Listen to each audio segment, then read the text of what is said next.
उस जमाने की बात है जब एक बेहद अमीर और ताकतवर आदमी हुआ करता था। उसकी दौलत और रुतबे की वजह से लोग उसकी बातों पर यकीन करते थे और उसकी इज्जत करते थे। मगर इस आदमी में एक बहुत बड़ी बुराई थी। वह व्यभिचार, झिन्ना का आदी था। जहां कहीं भी उसे किसी हसीन लड़की की खबर मिलती, वह फौरन वहां पहुंच जाता। अपने पैसे के बल पर वह उन औरतों और लड़कियों को खरीदने की कोशिश करता। अगर कोई उसकी ख्वाहिश पूरी करने से इनकार कर देती तो वह झब्र से अपनी हवस पूरी करता। उसकी ख्वाहिशों की कोई हद नहीं थी। न जाने कितनी मासूम औरतों की इज्जत लूटी थी उसने, लेकिन वह भूल गया था कि हर अमल का जवाब जरूर मिलता है। फिर एक दिन उसे बद्दुआ मिली, तेरी अपनी बेटी एक दिन वेश्या बनेगी और तू उसी के साथ जिना करेगा। यह बद्दुआ उसकी किस्मत में लिखी जा चुकी थी, मगर अपनी ताकत और दौलत के घमंड में चूर होकर वह इसे मजाक समझता रहा। यह आदमी अपनी बेटी से बहुत मोहब्बत करता था। उसकी हर ख्वाहिश पूरी करता, जो भी चीज वह मांगती उसे फौरन खरीद कर दे देता। लेकिन जब भी कोई रिश्ता आता वह उसे ठुकरा देता। लड़की भी अपने बाप की तरह घमंडी हो चुकी थी। वह अपनी नौकरानियों के साथ बैठकर रिश्तों का मजाक उड़ाती, लड़कों को बेइज्जत करती और कहती कि मुझे इन जैसे मामूली लड़कों से शादी नहीं करनी। बाप को लगता था कि अभी ये छोटी है, बड़ी होगी तो खुद समझ जाएगी। मगर नौकरानियां जानती थीं कि अगर इस लड़की की जल्द शादी न कराई गई तो मामला हाथ से निकल जाएगा। आखिरकार बाप ने एक बड़ा जलसा रखा। उसने दूर दूर से रईस और शरीफ घरानों के लड़कों को बुलाया ताकि उनमें से कोई उसकी बेटी के लायक हो। मगर जब लड़की ने उन लड़कों को देखा तो उसने सबकी तौहीन शुरू कर दी। पहला लड़का जो थोड़ा मोटा था उसे देखकर हंसने लगी और कहने लगी, ये मोटा हाथी मेरे लिए आया है, इससे शादी करूं तो मेरे कमरे के दरवाजे भी छोटे पड़ जाएंगे। दूसरा लड़का जो लंबा था उसे देखकर कहने लगी, अरे ये कितना लंबा खंभा है, पड़ोसियों को तो पर्दे की दिक्कत हो जाएगी। तीसरा लड़का जो थोड़ा छोटा था उसे देखकर बोली, ये नन्हा सा चूहा मुझसे शादी करने आया है, इसे देखकर तो मुझे हंसी आ रही है। एक नवाब जो बहुत गोरा था उसकी तरफ इशारा करके बोली, ये तो सफेद चूहा लग रहा है। एक और अमीर आदमी जिसकी रंगत हल्की पीली थी उसे देखकर कहने लगी, ये तो मुर्गे का पंजा लग रहा है। बेटी के घमंड का अंजाम लड़की हर लड़के की तौहीन करती रही। वह अपने घमंड में इतनी अंधी हो चुकी थी कि उसे यह एहसास ही नहीं था कि जो वह कर रही है उसका अंजाम क्या होगा। जलसे में एक बादशाह भी मौजूद था। उसकी लंबी दाढ़ी थी जिसे देखकर लड़की ठहाके लगाकर हंसने लगी। कहने लगी, देखो ये बूढ़ा बादशाह आया है, इसकी दाढ़ी तो इतनी लंबी है कि शादी के बाद मैं इसे रोज कंघी करूं। लेकिन बादशाह ने कुछ नहीं कहा। वो चुपचाप उठा और वहां से चला गया। लड़की के बाप ने जब यह सब देखा तो उसका गुस्सा 7वें आसमान पर पहुंच गया। उसने भरी महफिल में ऊंची आवाज में ऐलान किया, आज से यह लड़की मेरी बेटी नहीं, ये बदतमीज और घमंडी बन चुकी है। अब जो इसे अपनाना चाहे ले जाए, मेरे घर में अब इसके लिए कोई जगह नहीं। लड़की ये सुनकर हक्का बक्का रह गई। उसे यकीन ही नहीं हुआ कि उसका अपना बाप उसे घर से निकाल रहा है। मगर बाप का फैसला अटल था। उसने नौकरों से कहा कि इस लड़की की आंखों पर पट्टी बांधकर इसे किसी अजनबी शहर में छोड़ाओ। लड़की की आंखों पर पट्टी बांध दी गई। उसे घोड़ा गाड़ी में बिठाया गया और कई घंटों के सफर के बाद एक अजनबी शहर में छोड़ दिया गया। जब काफी देर बाद लड़की ने अपनी आंखों से पट्टी हटाई तो उसने अपने आप को एक अनजान जगह पर पाया। यह एक नया शहर था। वहां कोई उसे नहीं जानता था। वह अकेली थी, बेबस थी और उसे नहीं पता था कि अब आगे क्या करना है। शाम होने को थी। अंधेरा धीरे धीरे छाने लगा था। वह डरी हुई थी, मगर उसे समझ नहीं आ रहा था कि वह जाए तो कहां जाए। तभी उसकी नजर एक बूढ़े आदमी पर पड़ी। वह किसी दरवेश जैसा लग रहा था। बूढ़े आदमी ने लड़की को अकेला खड़ा देखकर उससे पूछा, बेटी तुम यहां रात के वक्त अकेली क्या कर रही हो? तुम्हारा इस जगह पर यूं खड़ा रहना ठीक नहीं, हालात बहुत खराब हैं। लड़की कांपती आवाज में बोली, मैं अपने घर से निकाल दी गई हूं, मुझे नहीं पता कि अब मैं कहां जाऊं। बूढ़े आदमी ने गहरी सांस ली, जैसे उसे पहले से सब कुछ पता हो, मगर उसने लड़की को शक न होने दिया। वह बोला, बेटी रात होने को है, यह जगह तुम्हारे लिए महफूज नहीं। मेरे साथ मेरे घर चलो, मेरी एक बेटी है, वह तुम्हें देखकर बहुत खुश होगी। लड़की पहले तो थोड़ी डरी, लेकिन जब उसने बूढ़े आदमी के लहजे में नरमी देखी तो उसने सोचा, अगर इसके घर पर कोई लड़की है तो शायद मैं वहां महफूज रहूंगी।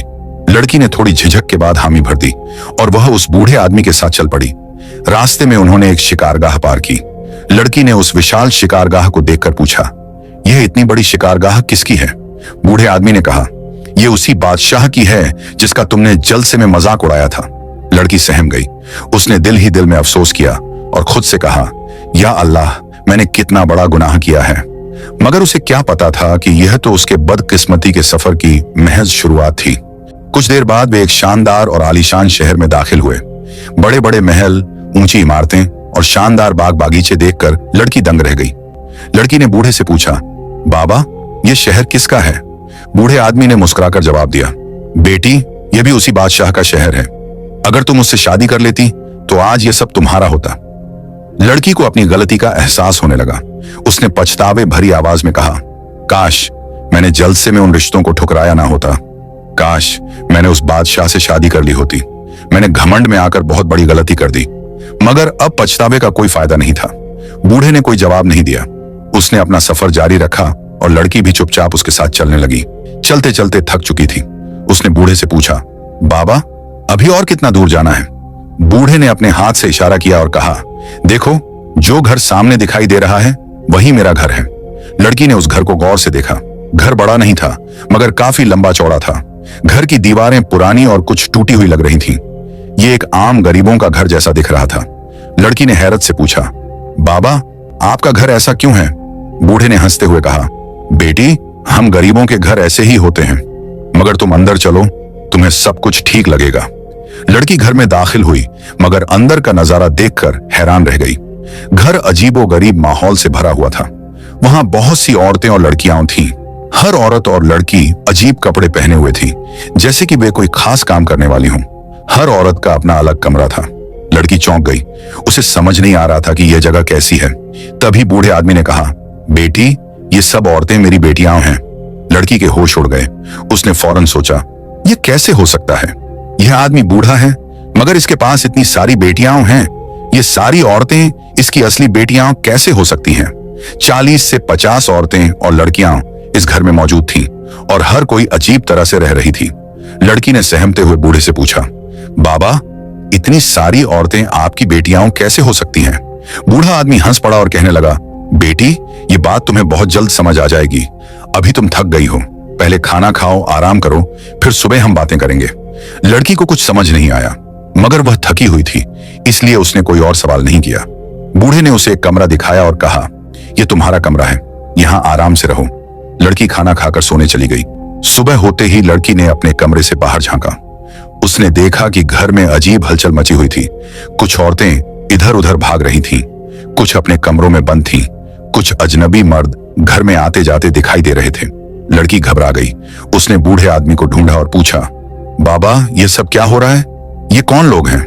बूढ़े ने ठंडी सांस लेते हुए जवाब दिया, बेटी, ये सब औरतें मेरी बेटियां हैं और ये भी उसी तरह यहां लाई गई थीं जैसे तुम आई हो। मैंने इन्हें पनाह दी, मैंने इन्हें खाना दिया और ये अब बस मेरा छोटा सा काम करती है, जो काम अब तुम्हें भी करना होगा।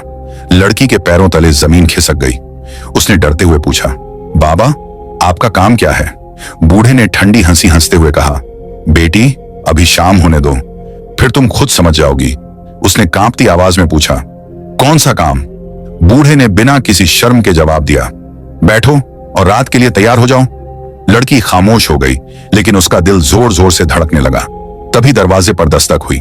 बूढ़े ने मुस्कुराते हुए दरवाजा खोला और सिर झुकाकर कहा, हुजूर, आपका इंतजार था। लड़की ने जैसे ही देखा तो उसके पैरों के नीचे से जमीन खिसक गई। ये वही बादशाह था। बादशाह अंदर आया। उसकी आंखों में गुस्सा और नफरत झलक रही थी। उसने लड़की को घूरते हुए कहा, तुमने मुझे दरबार में शर्मिंदा किया था, आज मैं तुम्हें वही दर्द दूंगा। लड़की भागने लगी, मगर बादशाह ने अपने सैनिकों से कहा, इसे खाट से बांध दो। लड़की चीखती रही, मगर किसी ने उसकी आवाज नहीं सुनी। बादशाह ने बिना किसी रहम के अपना बदला लिया। लड़की की बर्बादी का सिलसिला पहले कुछ हफ्तों तक वो रोती रही, फिर कुछ महीनों तक वो चुप हो गई। धीरे धीरे उसे सब कुछ आदत बन गया। अब वो वही बन चुकी थी जिससे हमेशा नफरत करती थी। अब वो इस जिंदगी को अपनाने लगी थी। दूर दूर तक मशहूर हो गई। अब वो शहर की सबसे खूबसूरत औरत मानी जाती थी। उसकी बातें हर तरफ फैल चुकी थीं। लोग उसके पास जाने के लिए तरसते थे। अब वो इस जिंदगी से नफरत नहीं करती थी, बल्कि खुद इसे अपनाने लगी थी। शहर में एक बूढ़ा आया। लोगों ने उसे बताया, यहाँ एक ऐसी औरत है जो इतनी हसीन और जवान है कि चांदी की बनी लगती है। वो ऐसे काम करती है जो आम औरतें नहीं करती। बूढ़े ने दिलचस्पी से कहा, अगर ये सच है तो आज रात मैं इसे देखूंगा। वो बूढ़ा और कोई नहीं बल्कि लड़की का अपना बाप था। बूढ़े ने लड़की को बुलाया और कहा, आज एक खास मेहमान आने वाला है। वह बहुत अमीर है, उसके पास बहुत पैसा है। तुम उसे खुश करोगी और अगर उसे पसंद आ गई तो तुम्हारी कीमत और बढ़ जाएगी। लड़की ने कोई विरोध नहीं किया। अब उसे सब कुछ सामान्य लगने लगा था। जिस्म का सौदा उसके लिए आम हो चुका था। इज्जत, शर्म, सब कुछ खत्म हो चुका था। रात हुई, कमरा तैयार किया गया, बिछावन नया था, महंगे इत्र की खुशबू फैली थी। लड़की को खूबसूरत कपड़े पहनाए गए। अचानक दरवाजा खुला, वो खास आदमी अंदर आया। लड़की ने नजरें झुका ली। उसने कभी भी अपने ग्राहकों को देखने की जरूरत नहीं समझी थी, इस बार भी नहीं देखना चाहती थी। कमरे में अंधेरा था, आदमी बिस्तर पर बैठा। लड़की ने अपने कपड़े उतारने शुरू कर दिए। आदमी ने भी ऐसा ही किया, एक ऐसा गुनाह जो उसने कभी सोचा भी नहीं था। रात बीती, लड़की ने वही किया जो हर रात करती थी। आदमी ने वही किया जो वह हर बार करता था। काम पूरा होने के बाद आदमी ने सुकून भरी आवाज में कहा, मैंने आज तक कितनी ही औरतों के साथ सोया हूं, लेकिन जो सुकून मुझे आज मिला वह पहले कभी नहीं मिला। लड़की के पैरों तले जमीन खिसक गई। ये आवाज, ये अंदाज, ये लहजा, ये कोई अजनबी नहीं था, ये उसका अपना बाप था।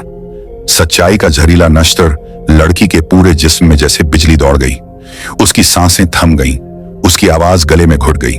वह बिस्तर से उतरी, चुपचाप बाहर निकली और खुद को दूसरे कमरे में बंद कर लिया। उसका मन और जिस्म अब घिन से भर चुका था।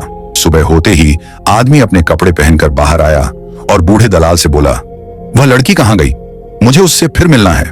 बूढ़े ने कहा, वह ठीक नहीं है, आराम कर रही है। मगर आदमी ने जिद की, मैंने कभी भी किसी औरत के साथ इतनी सुकून भरी रात नहीं बिताई, मैं उसे फिर से देखना चाहता हूं। बूढ़े दलाल ने कोशिश की कि लड़की दरवाजा खोले, मगर उसने साफ मना कर दिया। उसने सिर्फ इतना कहा, मुझे अब किसी से नहीं मिलना। आखिरी बार आदमी के जाने के बाद लड़की ने बूढ़े दलाल से पूछा, यह आदमी कौन था? बूढ़े ने जवाब दिया, वह फलां शहर का एक बड़ा आदमी है और तुम्हें जानकर हैरानी होगी, यह तुम्हारा अपना बाप था। लड़की ने सुना और उसके जिस्म से जैसे रूह निकल गई। वह कुछ नहीं बोली, वह चुपचाप अपने कमरे में चली गई। सुबह होते ही लड़की ने वह कोठा छोड़ दिया। वह कहीं दूर निकल गई। कोई नहीं जानता कि वह कहां गई, कोई नहीं जानता कि उसने अपने साथ क्या किया। इस कहानी से सीख, जो बोओगे वही काटोगे। जिसने गुनाह किया उसे उसी गुनाह की सजा मिली। जिसने दूसरों की इज्जत तार तार की, उसकी अपनी इज्जत मिट्टी में मिल गई। या अल्लाह, हमें इस अंधेरे से बचा, हमें गुनाहों से बचा और हमारी संतान को बुराई से बचने की तौफीक अता कर। दोस्तों, यह कहानी सिर्फ एक दास्तान नहीं, बल्कि एक बहुत बड़ी सीख है। यह हमें यह बताती है कि जो बोया जाता है वही काटा जाता है। अगर हम दूसरों पर जुल्म करेंगे तो वही जुल्म किसी न किसी रूप में हमारे सामने आएगा। अगर हम पाप करेंगे तो उसकी सजा हमें दुनिया में भी मिल सकती है और आखिरत में भी। इसलिए हमें अल्लाह के अजाब से डरना चाहिए और हमेशा नेक रास्ता अपनाना चाहिए। अल्लाह ताला फरमाता है, और जो लोग तौबा करें, ईमान लाएं और नेक अमल करें, अल्लाह उनके गुनाहों को नेकी में बदल देगा। सूरह अल फुरकान 7। अगर हमने गुनाह किए हैं तो हमें अल्लाह से सच्चे दिल से तौबा करनी चाहिए, क्योंकि अल्लाह की रहमत हर चीज से बड़ी है। अगर हमने किसी पर जुल्म किया है तो हमें उनसे माफी मांगनी चाहिए, क्योंकि कयामत के दिन कोई भी जुल्म छुपाया नहीं जाएगा। इस कहानी पर आपकी राय जरूरी है। अगर आपको यह कहानी अच्छी लगी और इससे कोई सीख मिली तो हमें जरूर बताइए। कमेंट बॉक्स में अपनी राय दें। क्या आपने इससे कुछ सीखा? अगर आपको यह कहानी पसंद आई तो इसे लाइक करें, शेयर करें और हमारे चैनल को सब्सक्राइब करना ना भूलें। नई कहानियों के लिए बेल आइकन दबाएं ताकि आपको नोटिफिकेशन मिलता रहे। आपके सपोर्ट से ही हम और भी अच्छी कहानियां ला सकते हैं, तो चैनल को जरूर सब्सक्राइब करें और अपने दोस्तों के साथ शेयर करें। जल्द मिलते हैं एक और नई और इबरतनाक कहानी के साथ। तब तक के लिए अल्लाह हाफिज।